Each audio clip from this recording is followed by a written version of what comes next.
come to your Ads Manager view and hit the green Create button to start a new campaign. Sometimes you might get this view, and if that happens, just click this Switch to Quick Creation button to go back. Perfect. Now that we're here, you're going to give your campaign a name.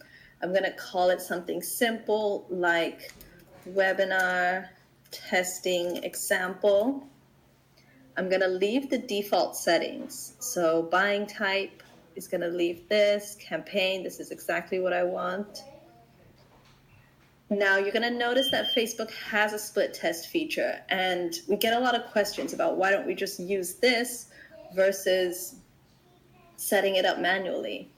And we answer this a little bit in more detail in the FAQ, but just to know that if you use this feature, it actually ends up taking a lot more time and money than if you set it up the way we're going to show you in this video. So this is what we found to be the fastest, quickest, and most effective way to get the results from your testing. You don't want to spend a lot of time testing. You want to get through the testing process fast so you can move on to the good part, which is audience testing and optimizing and getting that great CPL.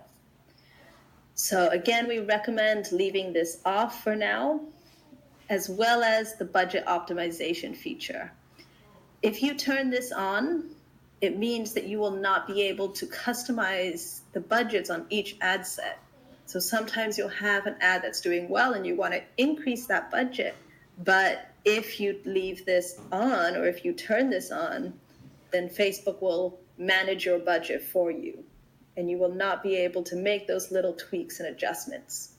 So we recommend leaving these default settings just the way they are. Come down here, give your ad set a name, give your ad a name, and then when you're ready, hit Save to Draft.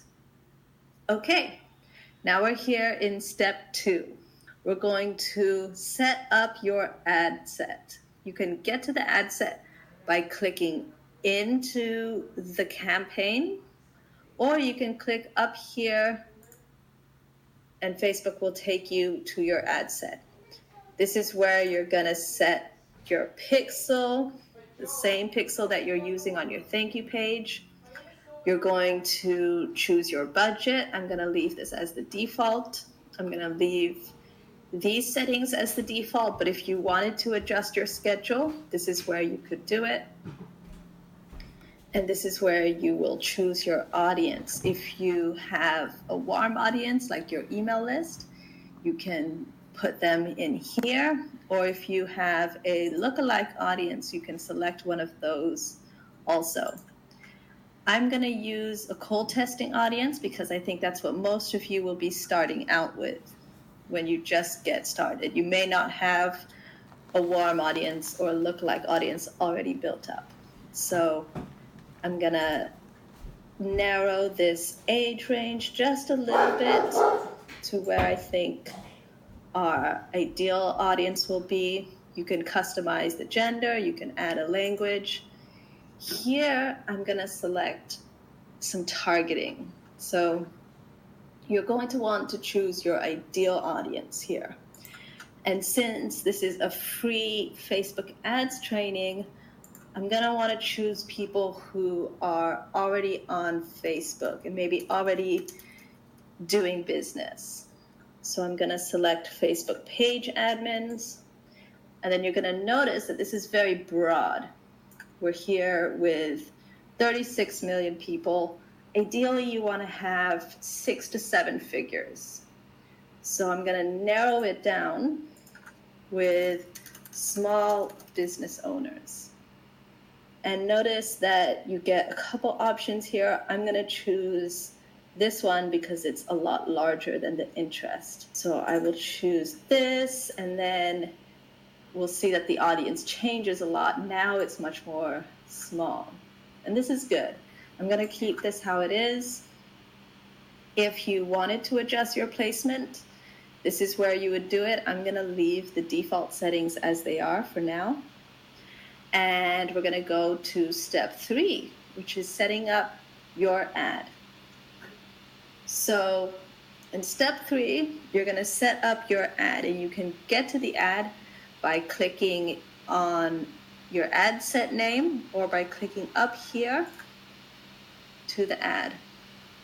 This is where you are going to choose your Facebook page, your Instagram page if you have one. You're going to add your image. So I'm going to select an image to go with this ad. And I'm going to put in the text, the website URL, the headline, all the little pieces. So we're going to come here, grab the text, drop it into this box. Make sure that Facebook has saved those changes and it shows up here.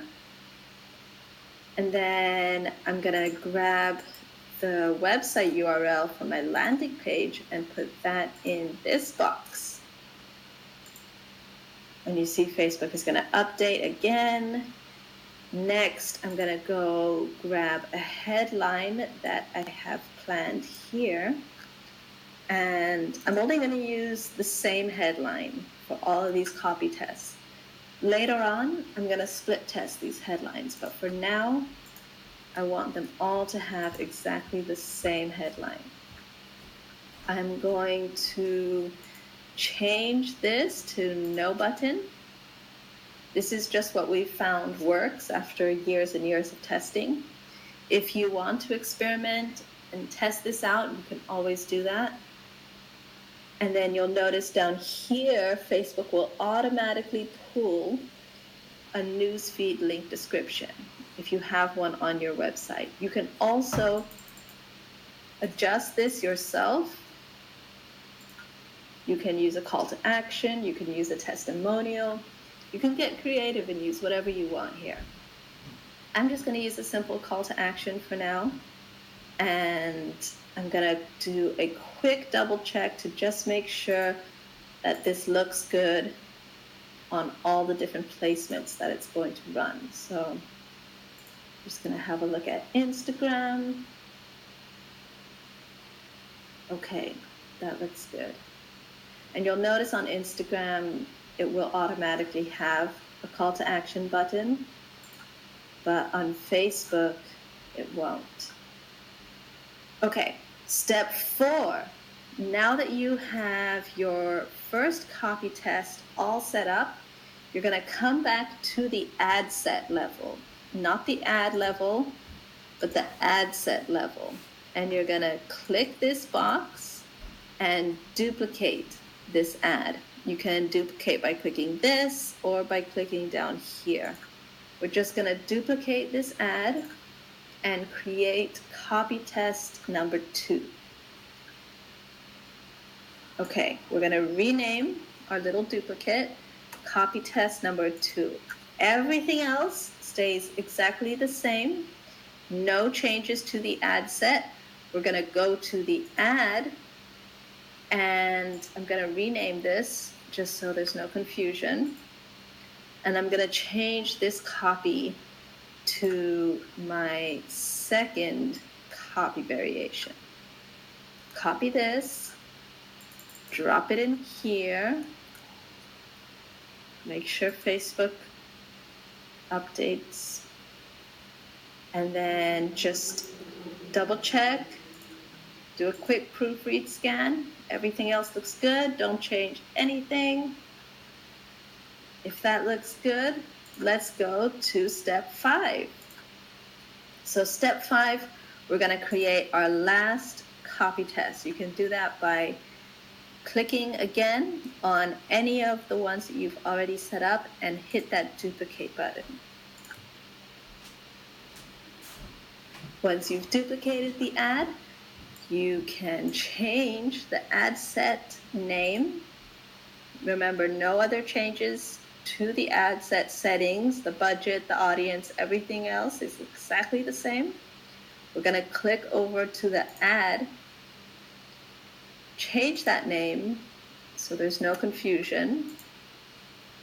And this time we're going to remove this copy and put in the long copy. So your long copy can be anywhere between 2 to 3 paragraphs, or as long as you need to tell the story. You don't want to go too long because this is a social media thing and you can always expand on it in your landing page and in your emails. But this is a good example of how long the long copy version can be. Okay, now you have all 3 copy tests. Copy test 1, 2, and 3. Everything is looking beautiful. We're going to do a quick scan just to make sure that everything is set up. You're going to check your pixel, check your budget, check your audience, check your copy, make sure the page is right. And when everything's good to go, hit review and publish. And so this is what you're going to see. 1 campaign, 3 ad sets, 3 ads. You do not want to create 1 ad set and 3 ads. You want 1 ad set for each ad. And that way they all get an equal amount of budget and an equal amount of time. So when you're ready to go live, hit publish. Facebook is going to take a second and then they're going to update this status from in draft to in review. So we're just going to wait a minute for this change to take action. Awesome. We're just going to hit review because sometimes Facebook gives you some funny statuses. Okay, awesome. Here we are. So we have our 3 copy tests set up. We have our 3 ads here. Everything is looking good. It's in review. Now we're going to want to leave these until they get at least 1,000 in reach. And you want 1,000 on each of them. So sometimes that takes a day. Sometimes it takes 2 days. We're just gonna let them run. We're gonna change this to lifetime so that we can see the total data. And we're gonna come back here and I will show you how to decide which copy test is the winner and how to use that copy test to move forward for the next round of testing, which is gonna be image testing. So I'll see you in the next training video. Bye for now.